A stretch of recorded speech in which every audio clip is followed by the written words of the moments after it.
Good day, everyone. So, I assume that everyone knows about Sir Isaac Newton, right? It rings a bell, right? So, today we're going to discuss Sir Isaac Newton as a key figure in the intellectual revolution. Your presenters will be Sir Kenneth S. Lepore, Paul Mickey from Manila, and I myself, J.M. Guevara. So, let's start. Who are the key figures of the revolution? Isaac Newton was a physicist and mathematician who developed the principles of modern physics, including the laws of motion, and was credited as one of the great minds of the 7th century scientific revolution. He made many advancements in the field of science and mathematics. He discovered gravity, developed the three basic law of motion, and co-development of calculus. He was a brilliant English scientist and a philosopher who formulated the laws of motion and the laws of universal gravitation. He was leading figure of the scientific revolution, which was a movement involving emergence of modern science throughout the 16th to 17th century. Isaac Newton's famous contribution to the scientific revolution was develop the theory of the laws of motion, which includes the laws of gravity. The concept of an apple falling from the tree illustrates the force of gravity, and he wondered why apples always fall in a straight line. He developed ideas how the laws of gravity applies to all objects regardless size or mass. Posited theories how size and mass impact their gravitational force. What is the intellectual revolution all about? Intellectual revolution is an enlightenment movement that began in 17th century when people were motivated by new scientific and technological discoveries, the cultural relativism that resulted from the adventures. It is the period where paradigm shifts occurred. It is where the scientific beliefs that have been widely embraced and accepted by people were challenged and opposed. The term intellectual revolution is used to refer to a Greek speculation about nature in the period before Socrates. The fundamental intellectual and humanitarian aim of inquiry would help humanity acquire wisdom. Intellectual revolution changed civilization by encouraging critical thinking and establishing regulations that ensured everybody had equal opportunity. So, the question number three, how did the revolution advance modern science and scientific thinking at that time? Isaac Newton revolutionized our understanding of the universe. In his lifetime, he was revered for discovering the principles of gravity and motion, as well as inventing calculus. He influenced our reasonable worldview. The heliocentric theory gained legitimacy because of Newton's motion study. Newton also contributed to the development of telescopic technology, and he is frequently credited with developing the first reflecting telescope. So he also used the prism to perform experiments and come up with a theory regarding the nature of color and light. The revolution under Newton's advancement through technology dramatically impact the modern world of science. It contributes to the betterment of high-end materials still needed in today's modern world. It also helped younger generation think outside the box and be creative, imaginative, and resourceful to have positive result in science and technology. So the question number four, what controversies met the revolution? So the controversy in the time of Isaac Newton is he had a fierce rivalry. So Newton may be envious and vengeful towards his technology adversaries. One of his rivals was a German mathematician, a philosopher, Gottfried Leibniz, with whom he had a heated rivalry about who developed the calculus. So Newton created the version of calculus in the 1660s, although he did not publish it at that time. Leibniz developed his understanding of calculus in 1670s and published it a decade later. So Newton accused the German researchers of a plagiarizing after the documents describing Newton's secret works leaked via the Royal Society. So Leibniz claimed that he arrived at his conclusion on his own and accused Newton of plagiarizing from his published work.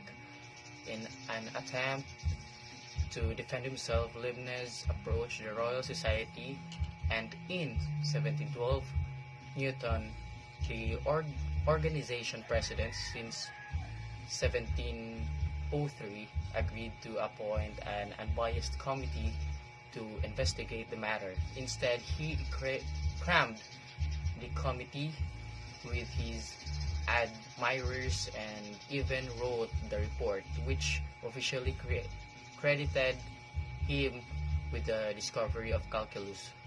Today, however, Leibniz's calculus system is the most widely utilized. How has the contributions of Sir Isaac Newton impacted in the society in general? And what are the practical applications with the use of Sir Isaac Newton's contributions to science today? So Sir Isaac Newton changed the way we understand the universe. Revered in his own lifetime, he discovered the laws of gravity, motion, and invented calculus. He helped shape our rational world view. He raised the standards in science discoveries. But in Sir Newton's story is also one of the most monstrous ego who believed that he alone was able to understand God's creation. His private life was far from rational, consumed by petty jealousness, bitter rivalries, just like Sir Paul said, right? And ruthless quest for reputation. So how deep did Sir Isaac Newton contribute? He entered the world of politics, not just science. So having made his name as a natural philosopher, Sir Isaac Newton was attracted to new life as a politician, a public figure. Newton saves Britain currency. It was one of his achievements. He was appointed Master of Mint and held the post for the rest of his life, starting from 1696. He was too elected as president of the Royal Society. So, regardless of everything I said, Sir Isaac Newton is best known for having invented the calculus in the mid to late 1660s, I think, and for having formulated of universal gravity. He also made major discoveries in optics beginning in the mid 1660s and reaching across 4 decades. And during the course of his 60 years of intense intellectual activity, he put no less effort into chemical and alchemical research, into theology and biblical studies than he put into mathematics and physics. As the promise of theory of gravity became increasingly sustained starting in the late 1730s, but especially during the 1740s and 1750s, Newton became equally dominant figure on the continent, such as there was a term derived from his name na, like the Newtonianism. It means the doctrine of the universe as expounded in Newton's principle, especially Newton's mathematical theory of universal gravitation. So what physics books now refer as Newtonian mechanics or Newtonian science. It consists mostly of the results achieved on the continent between 1740s and 1800s. So what are the how can we use it, the Newton's Newton's contributions, how do we use it? How can we apply it in today's life? And absolute yes. One of the example is the first law of motion.